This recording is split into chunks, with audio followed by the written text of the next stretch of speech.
You have said, I remember in some of your videos, and one in particular, that death is your friend. And I make great videos, don't I? I am. Your YouTube videos are very entertaining. From what I've seen of the Unreal Variety Show, it's definitely I think the entertainment is derived from the fact that it's out of the ordinary. But I wanted to know about this video in particular, and what do you mean when you say that death is your friend? And what do you believe happens when we die? Or do you have an idea? Yes, I do have an idea. What I mean is, I've decided a long time ago to not be afraid of death. Just say, oh, it's there. It's with me every day. See, I think about death more than most persons do. Most persons think about it from time to time, but I think about it every single stinking day. And I just decided not to be afraid of it. And I just call it my friend, because I'm alive physically, but I'm dead emotionally. And there was the other question. That was a threefold one. Yes. What do you believe happens when we die, when we reach the state of death? And well, what I think happens is there's no purgatory. And man is so pathetic. They even poison the wells of religion, as you probably know. Some persons actually believe there's a heaven and no hell. Some persons believe there's a hell and no heaven. Some persons believe in purgatory.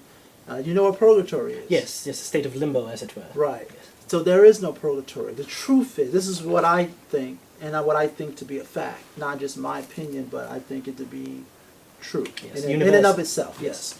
That is this. There's no purgatory.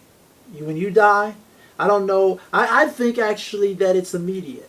When you die, you face God of heaven. Heaven is the decider of heaven and hell, not Satan. And when you die, you're either going to go to heaven or you're going to go to hell. There is no in between. And what is this criteria that you believe is used for judging such persons? Is it in line with the Christian faith, or yes. do you have your own personal spin on it? It's in line with the Holy Bible. So the 7 deadly sins and the commandments and things of that nature from the tradition and from the text, you believe that is the criteria that? Well, I believe there's more than 7. Yes. But there's like thou shalt not kill, thou shalt not do this, thou shalt not do that. It falls in line with that. It's just the reason I asked this, Rayford, is in some of your videos, for instance, I remember seeing a video of you operating a forklift and saying you wanted to drive it to a person's house and with the intent to kill the individual. Oh yes, that's one of my. Every person, Rayford. Every video was great, and that one is great too. I remember filming that. That was great. Yes, but what if you had killed the person? Would you not then have committed a sin and violated your own doctrine and possibly be sent to hell for breaking this commandment? Well, no, I don't believe so, and I'll explain. Okay. Yes. The reason that if I did want to kill him, by the way. Yes. You see me try I to could start tell. it up. The rage seemed genuine. I tried to hotwire that thing. Yes. Yes, indeed. I tried to kill those pieces of shit, and here's why I wouldn't be held accountable.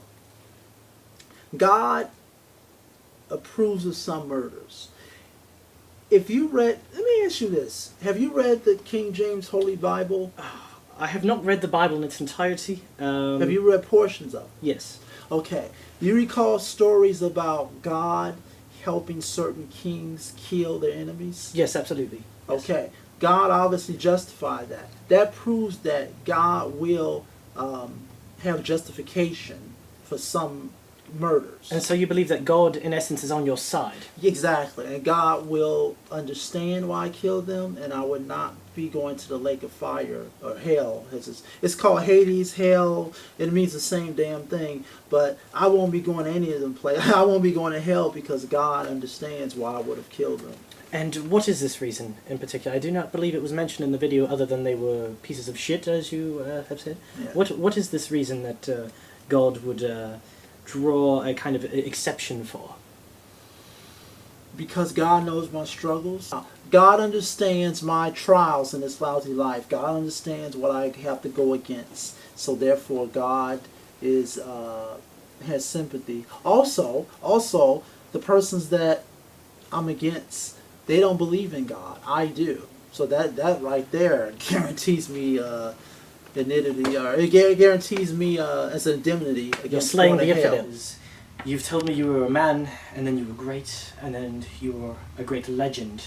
I am all that. You are, and I believe the next step beyond becoming a legend is becoming sort of mythological, when you sort of, through your life, you gain this sort of divine perception to others around you. Do you think you will ever transcend the legend Rayford Faulkner and become the myth Rayford Faulkner one day?